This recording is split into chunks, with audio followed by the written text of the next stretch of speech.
दोस्तों नमस्कार, good morning, आदाब, सत श्री अकाल। समय धीरे धीरे सिर्फ लड़ाई और बेवफाई में निकल रहा है।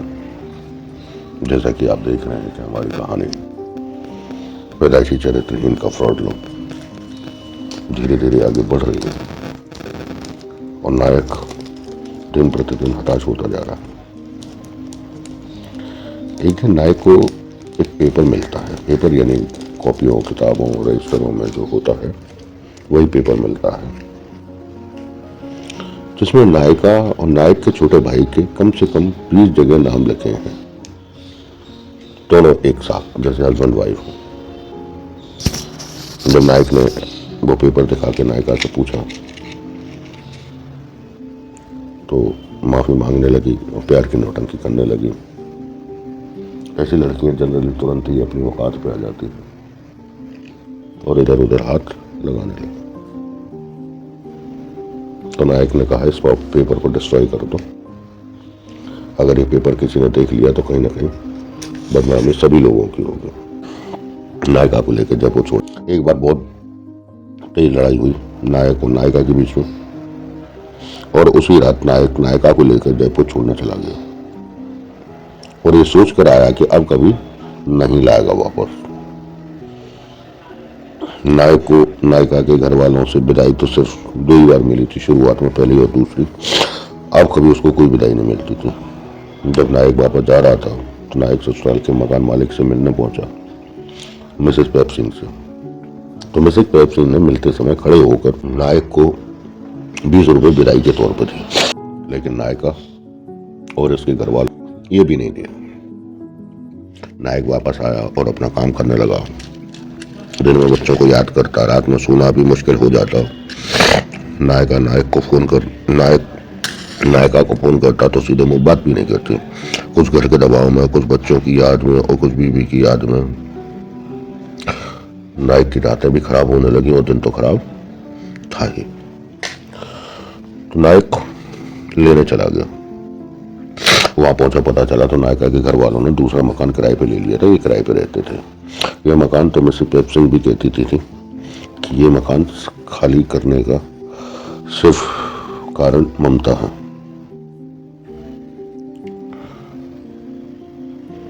नायक के रिलेशन मकान मालिक और उनके बच्चों से इतने अच्छे बन चुके थे कि नायिका को लगने लगा कि इनकी लड़कियां या स्वयं पैप सिंह या उनकी वाइफ नायक को न बता दें कि नायिका के घर पे कौन आ रहा है या नायिका कहां जा रही है। इस बार नायिका और उनकी मां दोनों ही बुरी तरह से बात कर रहे थे, क्योंकि नायक बिना बताए लेने पहुंचा। 3 दिन लड़ाई चलती रही। नायक ससुराल में, नायिका मायके में। नायक नायिका को लेने आया है, लेकिन प्यार मोहब्बत की कोई बातचीत नहीं। सिर्फ नायक से लड़ाई करती, बाकी सबसे प्यार से बातचीत करती थी। एक बार शाम को लगभग 7:30 बजे नायिका नायक से लड़ रही थी, तब नायक अपने बच्चे को लेकर छत पर चला गया, वही नायिका के मायके में। बच्चा 2.5-3 साल का था। नायक और बच्चे में एक बहुत अच्छा, जिसको कहना चाहिए,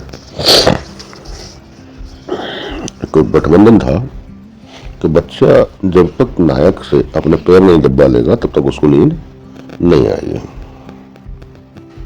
उसको पसंद था बच्चे को अपने बाप से पैर दबाना, बाप की गोद में खेलना।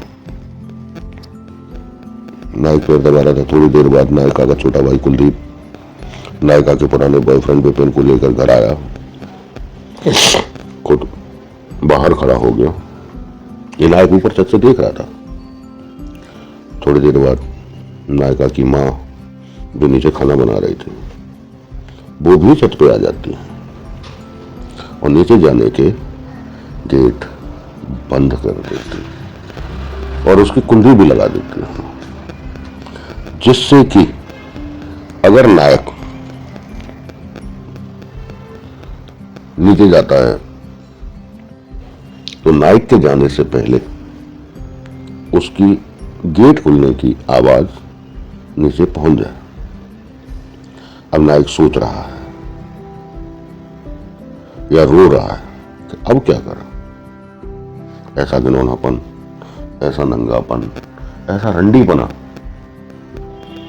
क्या करे। बच्चा गोद में, जिंदगी सामने और बीवी नीचे अपने यार के साथ।